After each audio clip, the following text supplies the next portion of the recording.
Bismillahirrahmanirrahim. Assalamualaikum warahmatullahi wabarakatuh. Alhamdulillahilladzi hadana li hada wa ma kunna linahtadiya laula an hadanallah. Wassalatu wassalamu ala sayyidis sadat sayyidina wa maulana Muhammad wa ala alihi wa sahbihi salatan tatawala ala maril awqat wa tatadha'afu bi ta'aqqubis sa'at wa sallama tasliman katsiran. Amma ba'd. Teman-teman majelis Masjid Sunda Kelapa yang saya hormati dan saya cintai, dan juga jamaah sekalian, alhamdulillah puasa Ramadan kita dapat menggapainya kembali. Insyaallah puasa ini kita akan lewati dengan sebaik-baiknya puasa yang pernah kita kerjakan. Maka teman-teman sekalian dirahmati Allah, tema kita insyaallah pada kesempatan kali ini adalah bagaimana Rasulullah SAW berpuasa. Dalam surat Al-Bayyinah, Allah Subhanahu wa taala berfirman, "Wa ma umiru illa liya'budullaha mukhlishina lahud-din." Dalam surat Al-Imran juga Allah Subhanahu wa taala berfirman, "Qul in kuntum tuhibbunallaha fattabi'uni yuhibbukumullah." Ada dua hal dalam satu ibadah. Agar ibadah kita diterima itu ada dua syaratnya. Yang pertama adalah ikhlas. "Wa ma umiru illa liya'budullaha mukhlishin." Yang pertama kita ikhlas lillahi ta'ala. Kemudian yang kedua, ittiba' bir Rasul sallallahu alaihi wasallam. Mengikuti apa yang Rasul sallallahu alaihi wasallam ajarkan. Bagaimana cara puasa Rasul sallallahu alaihi wasallam, bagaimana cara Rasul sallallahu alaihi wasallam salat dan lain sebagainya. Kesemuanya ini kita pelajari untuk apa? Untuk kemudian kita bisa melalui seluruh ibadah dan diterima oleh Allah Subhanahu wa taala. Rasul sallallahu alaihi wasallam sebaik-baik uswah. Laqad kana lakum fi Rasulillahi uswatun hasanah.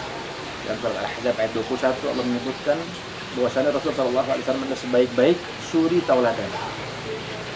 Maka jangan sia-siakan momen Ramadan, momen yang kita harus pergunakan dengan baik. Ya, ada 5 hal yang harus kita perhatikan. Bagaimana kita bisa mengikuti puasanya Rasul sallallahu alaihi wasallam. Yang pertama adalah tadyitun niyah. Ya. Niatnya itu harus dari sejak malam.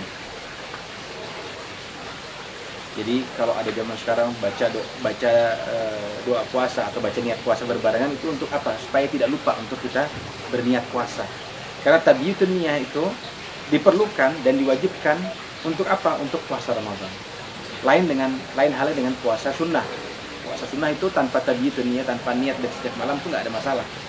Ya, seperti saat di mana Rasulullah SAW menanyakan satu hal kepada Aisyah tentang makan pagi, tapi ternyata Aisyah tidak menemukan makanan, maka Rasulullah SAW berkata bahwasanya inni sha'im, bahwasanya aku berpuasa.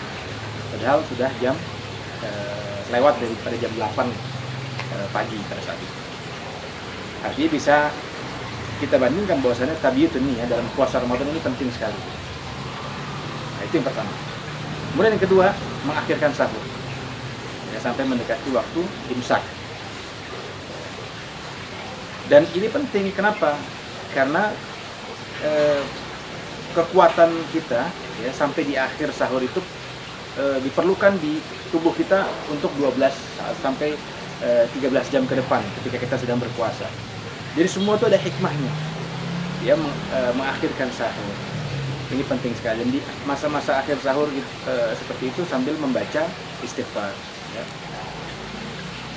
Ini penting dibersamai karena kadang kita makan itu ya dipenuhi dengan nafsu, dipenuhi dengan keinginan duniawi dan sebagainya. Tapi kalau dibarengi dengan pembacaan istighfar dan sebagainya, maka ini menjadi lebih berkah. Dan memang keberkahan berpuasa ada di sahurnya. Ya, tasahharu fa inna fis sahuri barakah.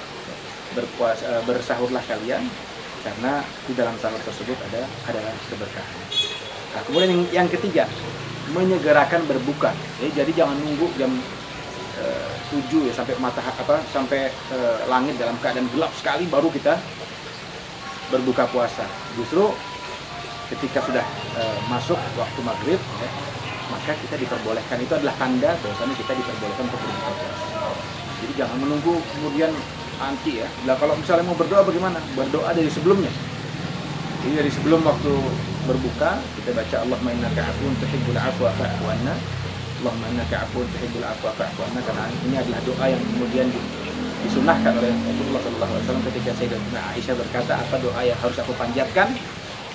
ketika kita sedang berpuasa, doa apa yang terbaik? Allahumma innaka afuwwun. Jadi perbanyaklah doa Allahumma innaka afuwwun sebelum berbuka puasa. Nah, kemudian memperbanyak ibadah, ini yang keempat, memperbanyak ibadah, mengutilisasi waktu kita untuk beribadah. Ya, Rasulullah SAW bertadarus, Rasulullah SAW bersedekah, ya, tidak berkata kotor, tidak melakukan riba, tidak di malam hari ataupun di siang hari. Ya, jangan ada yang pernah berkata, oh, saya kan lagi puasa, seolah-olah ketika tidak sedang puasa, ghibah atau perkataan kotor tersebut diperbolehkan untuk diucapkan. Ya, jadi ghibah dan perkataan kotor yang lainnya ya, tidak diperbolehkan ketika sedang keadaan tidak berpuasa, apalagi sedang berpuasa. Jadi perbanyak ibadah, utilisasi seluruh amal kita. Ingat, Ramadan itu tempat turunnya Al-Quran. Syahrul Ramadan alladzi unzila fihi Al-Quran. Ya, sesungguhnya bulan Ramadan itu adalah bulan di mana diturunkannya Al-Quran. Cara mengapresiasinya seperti apa? Membaca Al-Quran.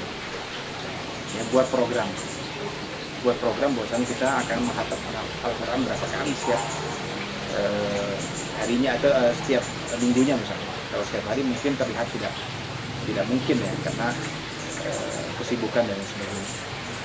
Nah, kemudian yang terakhir, jangan lupa menyisihkan waktu untuk beriktikaf. Beriktikaf di 10 hari terakhir. Karena Rasulullah SAW ya, syadda miqdarahu wa iqadha ahlahu.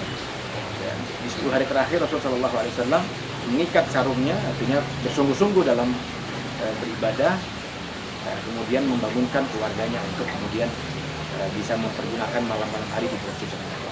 Qama Ramadhana imanan wa ihtisaban ghufira lahu ma taqaddama. Dan di dalam hadis di Sahih Al-Bukhari bahwasanya barang siapa yang bangun malam hari ya, untuk beribadah dan sebagainya, maka Allah SWT akan mengampuni dosa-dosa yang sebelum-sebelumnya.